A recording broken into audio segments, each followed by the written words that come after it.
Still on crime and stories related to crime, we look now to the south of Johannesburg, where members of the Eldorado Park community and local councillors are campaigning, or at least camping outside the local police station in protests against violent crimes. Now, in recent weeks, 15 mostly young people were killed. The community demands to know why it appears that little is being done to confront crime in their community. Joining us now for an update is Eldorado Park community activist Dereleen James. Dereleen, good evening. Good to have you with us once again tonight.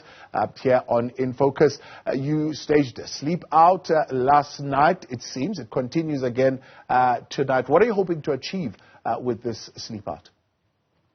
Basically, this is us in protest. We don't want to take to the streets. We don't want to be a violent community because everyone is already of the perception that Eldorado Park is about guns and drugs and violence. That is who we are, and that is not who we are.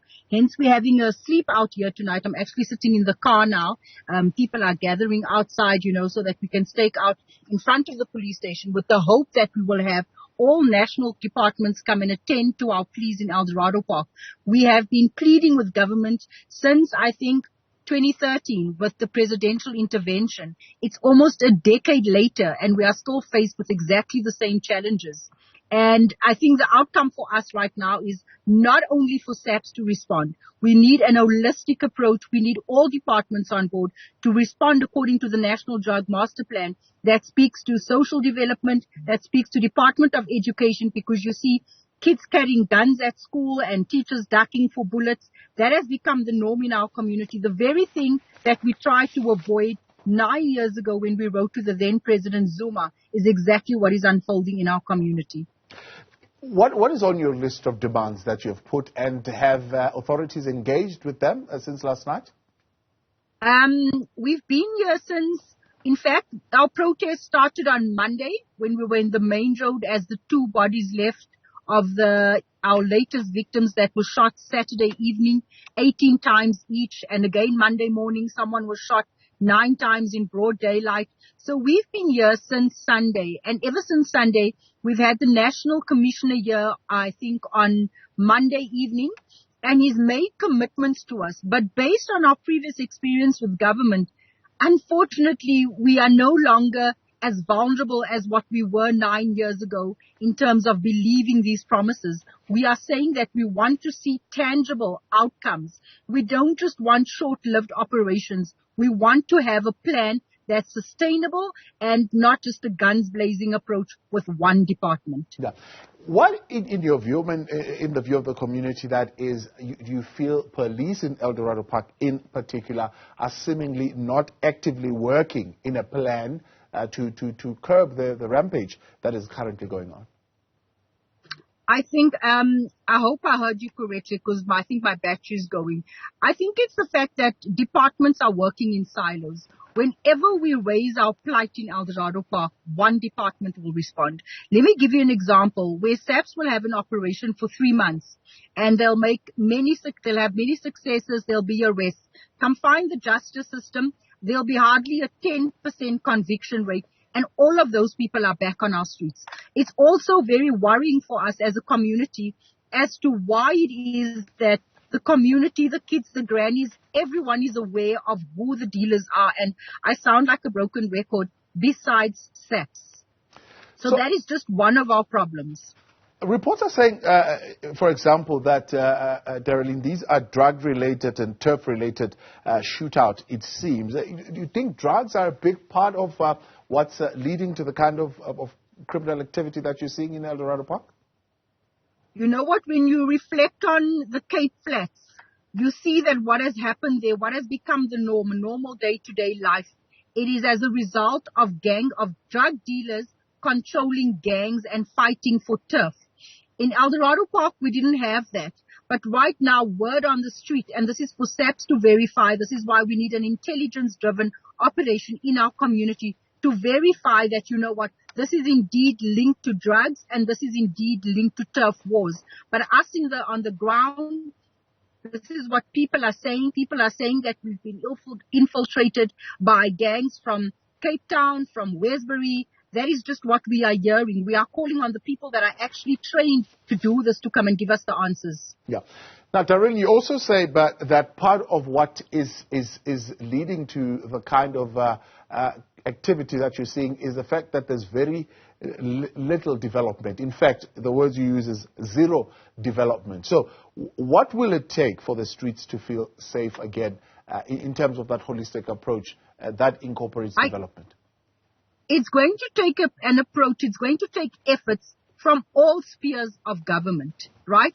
They need to meet and sit around the table in a boardroom and come together as local government, as provincial government, and as national, and come up with a plan. There is a response to deal and to respond to issues of drug abuse, communities that are plagued by drugs and gangsterism.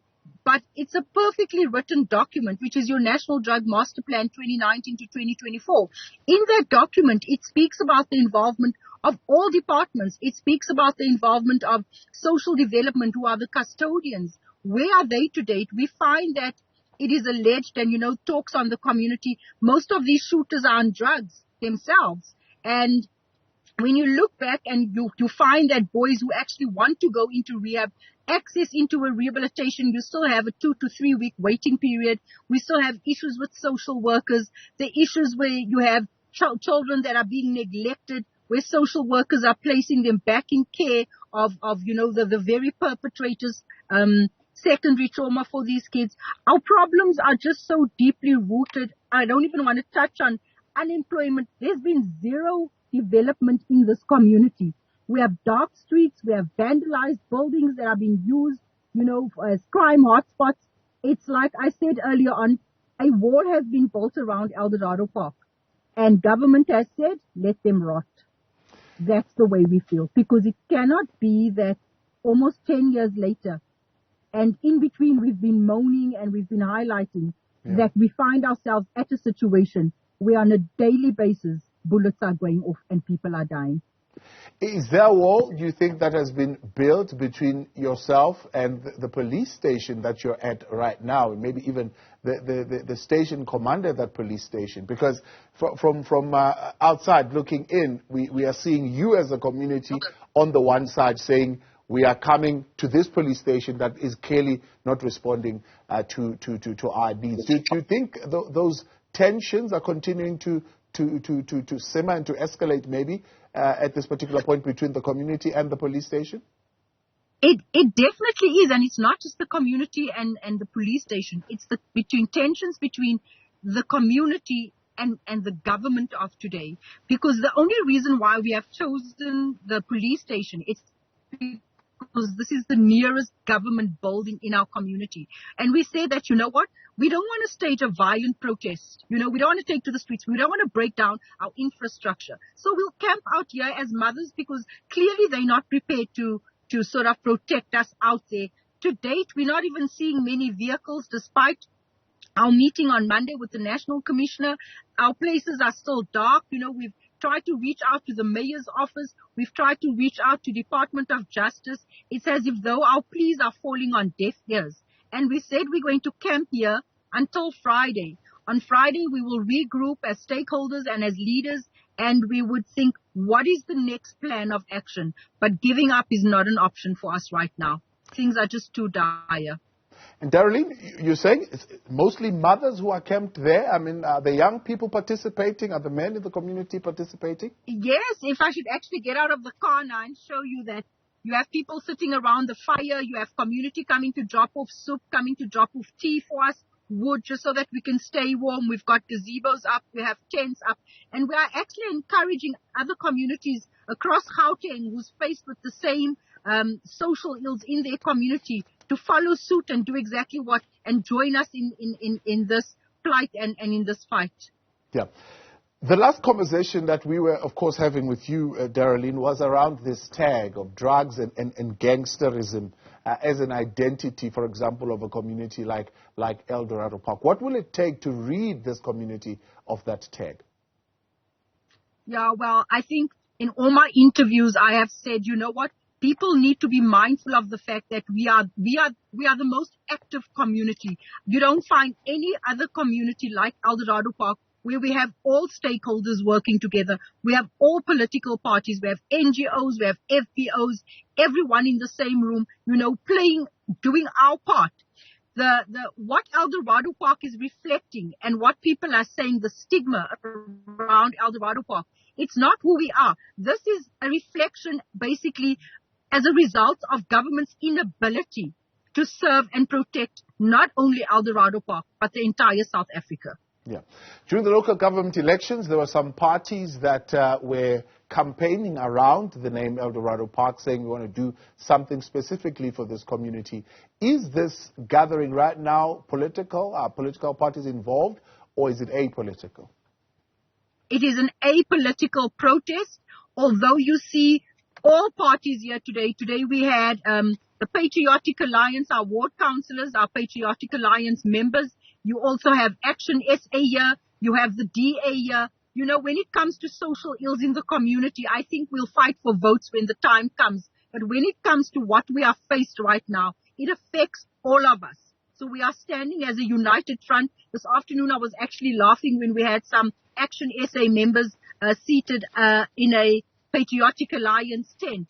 And that shows you the determination of the community, that we are prepared to put aside our differences for the betterment of our community. Dereleen James, I appreciate your time and, taking time out in the midst of that darkness and everything that is happening there, but to really bring some clarity in this conversation. I appreciate your time. Thanks for coming on. That is Dereleen James, the community activist in Eldorado Park, as we speak, sleeping out the police station with other members of the community, mothers and the broad community there, saying they will stay out there until all their demands are met and their cries are heard. And this wall that has seemingly been created to shut out Eldorado Park